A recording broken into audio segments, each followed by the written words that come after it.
The meeting was well attended by residents of Garff, along with local MHKs Daphne Kane and Andrew Smith, representatives from the Care Resistance Group and former politicians. It was chaired by the captain of the parish of Lonnan, Stephen Carter, who took questions and comments from the floor. Most of the residents in attendance were against the proposal from Ørsted, saying it would ruin the view over the sea, Laxey would no longer be a seaside destination, as well as worries that Ørsted is in financial difficulty. There were also concerns raised about the lack of benefits for residents, including not keeping enough of the energy generated by the turbines, and a paltry community fund of £1 million a year to go towards local projects. This resident believed it's insanity that the government would consider the plan. I was concerned primarily the fact that the Isle of Man as an independent state was going to allow another country, a Danish company, representing effectively the UK national grid, to build a wind farm in our territorial waters. And I don't believe there's anywhere else in the world where a country, a sovereign state, has allowed another sovereign state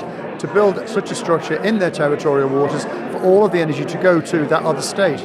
It seems bizarre and mad to me. And what would you like to see from the meeting? Are you going to reply to the public consultation yourself? I've already put some presentations forward, but we will do. I'm just concerned because, as I said at the meeting here, I have previous experience with a project off the Jurassic coast in Dorset, which is also UNESCO World Heritage Coastline. And that was prevented from going ahead. Far smaller turbines and far fewer, and they were 9 miles offshore. But we had every town and city council, every chamber of trade, the RSPB, the National Trust, loads of marine charities, all against the project. And it was turned down by the UK government because of the visual impact and the ruination for the tourist trade. And in the Bournemouth and Poole area, they estimated that the loss to tourism will be between £2 and £3 billion. However, 3 residents in attendance were in support of the proposal. One resident during the meeting said that due to its nature, more people against the proposal would be inclined to go, to which Chair of Garff Commissioners Stan Rysack said the board had received letters both in support and against the wind farm from those who couldn't attend. The resident also believed that Ørsted's financial woes are due to the US President Donald Trump pulling the plug on a wind farm off the coast of Rhode Island. This resident, also in favour of the proposal, said he went to earlier drop-in meetings and was disappointed at the turnout. I wanted to see democracy in action, to see both the commissioners and hopefully our elected representatives listen to the views of at least some of the constituents. And you were one of the 3 people that put their hands up to say they were in favour of the proposal. Why are you in favour of it? I'm in favour because I'm deeply concerned over the issues of the climate change, result of greenhouse gas emissions, and the biodiversity loss crises. There is no perfect solution, but we have to take a responsibility as a nation and our place internationally to tackle these really important issues of our time. And it's really disappointing that the opponents of so many of the projects that are put forward of our government don't actually come forward with viable, feasible solutions. It's easy to criticise, much harder to actually put forward positive solutions. The owner of the Mountain View Innovation Centre, David Doricott, said he has been using solar power for 8 years, but it has its flaws. He added that if the proposals went ahead, there would be a massive impact on the island, but there'd be few benefits to locals. As part of the scheme, Ørsted says it will be exploring opportunities to supply the island with energy and provide a community fund of £1.5 million for 15 years. It also claims it can deliver lifetime financial benefits of up to £2 billion. Mr. Doricott says despite the flaws he's experienced running his business, he believes renewable energy is an important part of the energy production mix. Well, yes, energy is really important to all of us, but how we generate it can lead us into a place of huge vulnerability. The problem with the current Ørsted proposals is that it's got massive impact, and yet it's not really for us on the Isle of Man. Most of the energy planned to be shipped to the UK, and yet we are compromising our visual estate, our seabed and navigation estate, and most especially our tourist industry. And you also mentioned that you at the Innovation Centre have solar panels yourself. So how have you found that going, and what have you learned from that experience?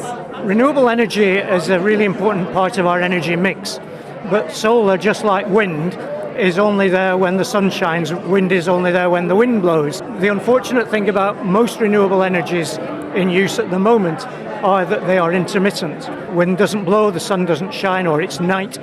And so we have to start looking at mixed of energy in order to get true energy security. And one of my grave concerns about the publicity for the Mooir Vannin scheme is that it's been touted as helping the Isle of Man's energy security. It does the exact opposite.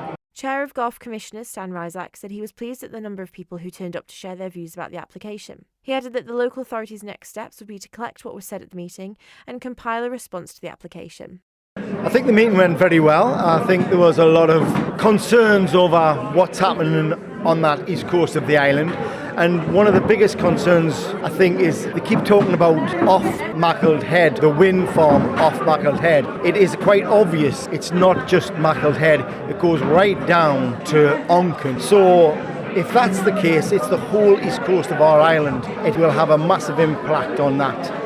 And I think the meeting did fantastically well. Some people for, some people against.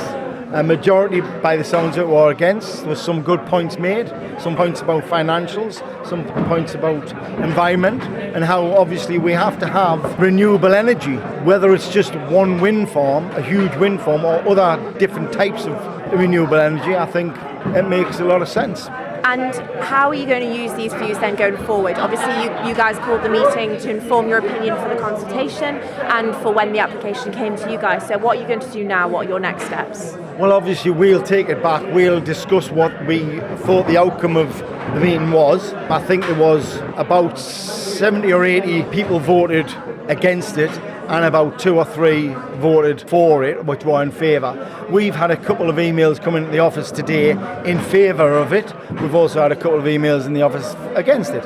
So we'll discuss this in future meetings. When the planning application comes along, we'll obviously make a plan in reference to our plans. But I think at the end of the day, I think it's getting our MHKs on board. It's a difficult situation to get the MHKs on board because obviously it's a very emotive subject. Thank you for making it to the end of the Manx Radio newscast. You are obviously someone with exquisite taste. May I politely suggest you might want to subscribe to this and a wide range of Manx Radio podcasts at your favourite podcast provider so our best bits will magically appear on your smartphone. Thank you.